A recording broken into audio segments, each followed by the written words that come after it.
have to always enjoy each other, right? So we do a lot of sports together. So once you find a passion that you love to do, you just go all out, right? So for me and my husband, we love sports. We love activity. So every trip we go on these hyper active trips where we're biking for 400 kilometers or we're skiing the Alps every day for like 20 something days straight, or we're always pushing our bodies. So that's where we get our inspiration from, because we're both helping each other get fit and healthy at the same time. So we also love to go out to eat. We're big winers, so we do drink a lot of wine, or at least I do. So, just going out for dinner and enjoying a bottle of wine and just enjoying life. That's what we have to do all the time. And I mean, I had a stepson that was, 2 years old when I met him. So when I became a stepmom from a totally single life of 10 years, it just shocked my system. So, we had to keep that going all the time, where he was a regular dad, but he had to teach me how to be a stepmom. So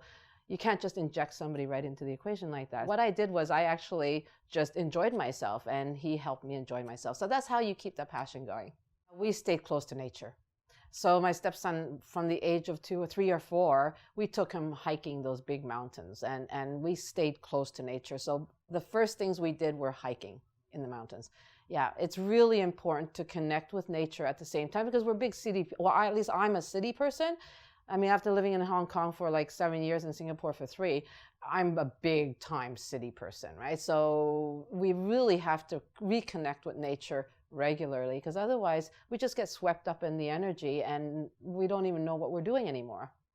Really important that you have that date night. It's so important for every couple who has children. And there's so many people that just, once they have children, all of a sudden the relationship is forgotten. I know that's a cliche. I know everybody says that, but it's so important that you just remove yourself from the home and have a babysitter, have somebody you trust, have family take care of your kids. Because if you don't, you just lose yourself after a certain amount of time. So really important to actually just get yourselves away from the regular environment and go and do something different. In a relationship, it's easy to say when you're just going out with each other, but once you get married or you live together, it changes everything, right? And one of the main things you have to focus on is your expectations. The passion changes over time.